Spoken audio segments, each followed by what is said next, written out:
So what's up guys, कैसे हैं आप लोग सब। मैं हूं साकिब राही, तो हाजिर हो चुका हूं नई वीडियो के साथ में। तो जैसे अभी एंट्रेंस हुए हैं तो रिज़ल्ट भी जल्दी से आने वाले हैं। बहुत सारे स्टूडेंट्स की हमारे पास क्वायरीज़ आ रही हैं, बहुत सारे स्टूडेंट्स पूछ रहे हैं कि कब आएंगे कब आएंगे। तो मैं उनको कहना चाहूँगा कि थोड़ा सा सब्र रखिए, बस इंशाल्लाह जल्द ही सभी रिज़ल्ट्स आने वाले हैं। और एक और बात बता देता हूँ मैं आपको, एडमिशन से रिलेटेड ये बात है कि बहुत सारे डॉक्यूमेंट्स रहते हैं कि कौन कौन से डॉक्यूमेंट्स चाहिए। बहुत सारे स्टूडेंट्स हमसे पूछ भी रहे हैं कि क्या क्या डॉक्यूमेंट्स लगेंगे। और दूसरी बात ये है कि बहुत सारे स्टूडेंट्स ये भी पूछ रहे हैं कि कितनी कट ऑफ कहाँ जाएगी। तो मैंने बहुत सारी वीडियोज़ कट ऑफ के लिए बना भी दी हैं और आगे भी बनाता रहूँगा कट ऑफ की वीडियोज़। तो आप उन वीडियोज़ को जाकर देखिए कि कितनी कट ऑफ कौन से सब्जेक्ट के लिए है, मैंने सब बता चुका हूँ उसमें मैं। तो आप अगर और कुछ चाहिए और कुछ पूछना हो तो आप मेरे इंस्टाग्राम में डिस्क्रिप्शन में डाल दूँगा। इंस्टाग्राम से आप डीएम करके मुझसे पूछ लीजिए, वहाँ पे जाके आप मुझको फॉलो कर लीजिए।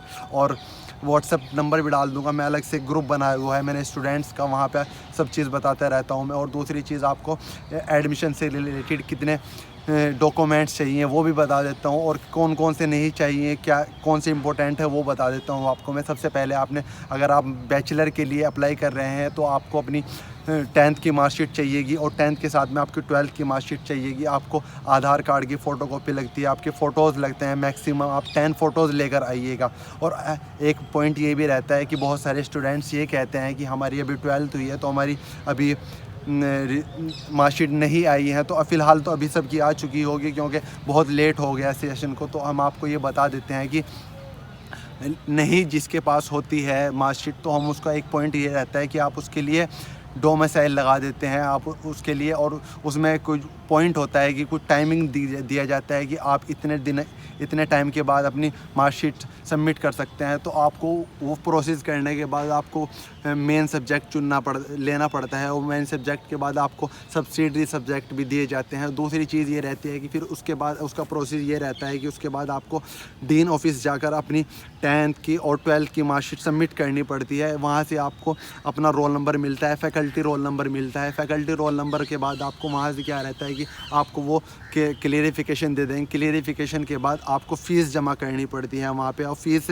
तभी सबमिट होगी आपकी जब आपको रोल नंबर मिल जाए। तो मेन बात हमारी यहाँ पे रह गई थी। तो सबसे बड़ी बात है कि हमारे यहाँ से स्पोर्ट्स कोटा लगता है, और स्पोर्ट्स कोटे के अंदर बहुत सारे गेम्स आते हैं। वो आप एएमयू साइट्स पर जाकर पता कर सकते हैं कि कौन कौन से स्पोर्ट्स आते हैं। तो अगर उनके कैटेगरी के थ्रू आपका एडमिशन हो रहा है तो सबसे पहले हम आपको बता देते हैं, अगर एडमिशन हुआ है तो एडमिशन से पहले आपको ट्रायल होता है हर स्पोर्ट्स के मुताबिक, उसको आपको अलग से डेट दी जाती है। और दूसरी बात ये है कि जब आपका एडमिशन होता है तो आपको एडमिशन से पहले, अगर आप नेशनल लेवल के हों तो आपको तभी एडमिशन होगा, नहीं तो स्टेट लेवल पे आपको एडमिशन मिलेगा। और नेशनल लेवल पे तो यूनिवर्सिटी खुद ऑफ़र करती है, आपको ऑफ़र दिया जाता है गेम्स में, स्पोर्ट्स के लिए। तो आप वहाँ पे पहले अपने डॉक्यूमेंट सबमिट कर सकते हैं। तो उसके बाद और कैटेगरीज आती हैं, जैसे ओबीसी हुआ, एससी हुआ, तो उसके लिए भी आपको आपका सर्टिफिकेट लगेगा। जैसे आपका कास्ट सर्टिफिकेट हुआ, वो मेन रहता है एडमिशन्स के टाइम पे, वो आपको वहाँ पे देना पड़ेगा। तो वो दिखा के उसको एडमिशन्स हो जाते हैं। तो उसके बाद आपका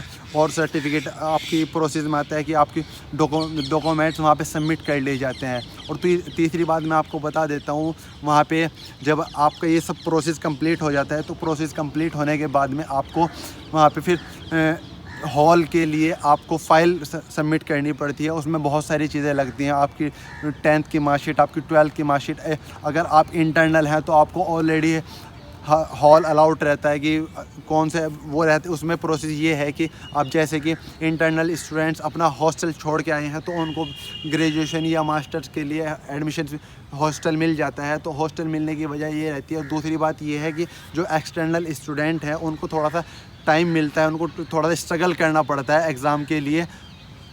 गर्ल्स में कोई टाइमिंग नहीं है। और दूसरी बात हम आपको बता देते हैं कि गर्ल्स में कोई टाइमिंग नहीं है, गर्ल्स को टाइम टू टाइम हॉस्टल अलाउट हो जाता है। हॉस्टल के साथ साथ में उसमें रूम भी मिल जाता है। तो गर्ल्स को दिक्कत करने वाली कोई प्रॉब्लम वाली बात नहीं है, क्योंकि बहुत सारी क्वायरीज़ आ रही हैं कि गर्ल्स का हॉस्टल की किस तरह की रहती है। तो हम आपको बता देते हैं कि गर्ल्स के हॉस्टल में कोई प्रॉब्लम नहीं रहती, क्योंकि गर्ल्स को हॉस्टल एकदम से मिल जाता है।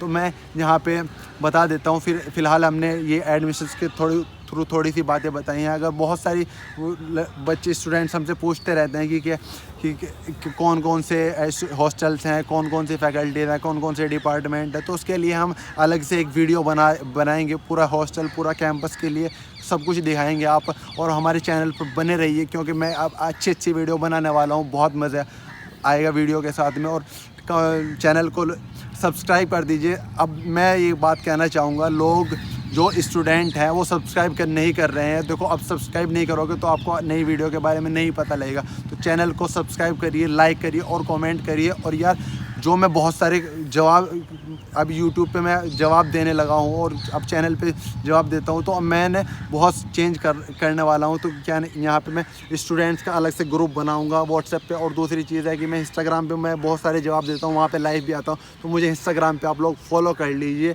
और चैनल को सब्सक्राइब करिए, कमेंट्स करिए और लाइक करिए। अल्लाह।